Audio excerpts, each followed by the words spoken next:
Ayan. Yan.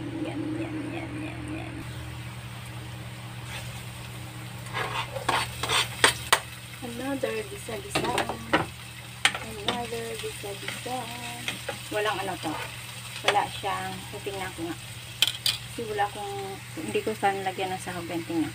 Ilagay ko, wala na pala akong hibi. Lagyan ko sana ng hibi. Ano na lang.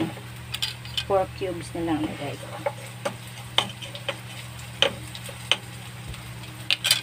Tapos, lagyan ko siya ng kunting tuyo lang. Kasi mayroon na akong oyster sauce. Ayan.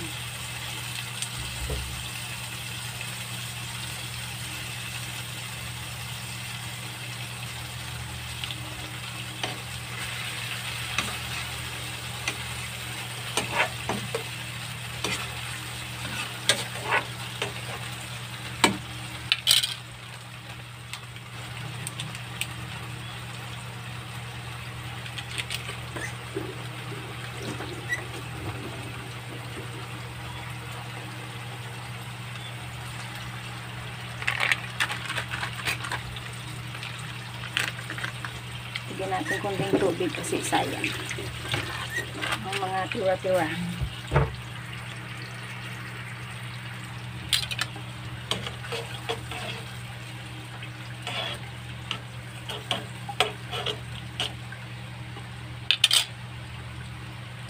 Ito kasi pinakuluan ko na to kagabi, tapos nilagay ko sa freezer. Yan, diba? Kaya kunting gisa-gisa na lang ngayon. Kasi para bang iinitin mo na lang.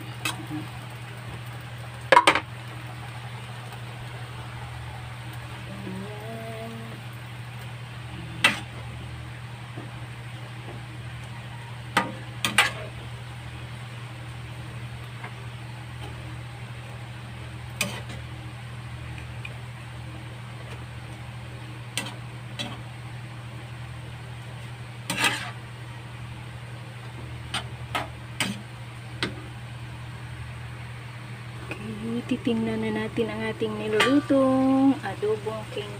Ay, sorry. Malambot na.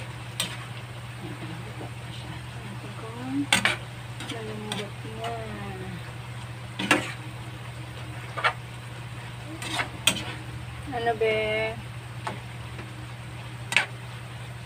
Malambot naman na to kasi pinakuluan ko nga to kagabi.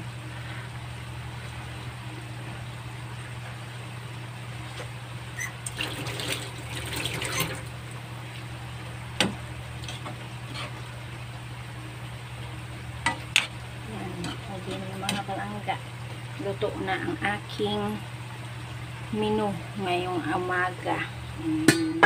Nakadalawang menu na ako kasi may lakad ako. Okay, bye. Luto ng aking menu adobong kangkong. See you on my next video. Bye bye, love you all. Good morning and God bless.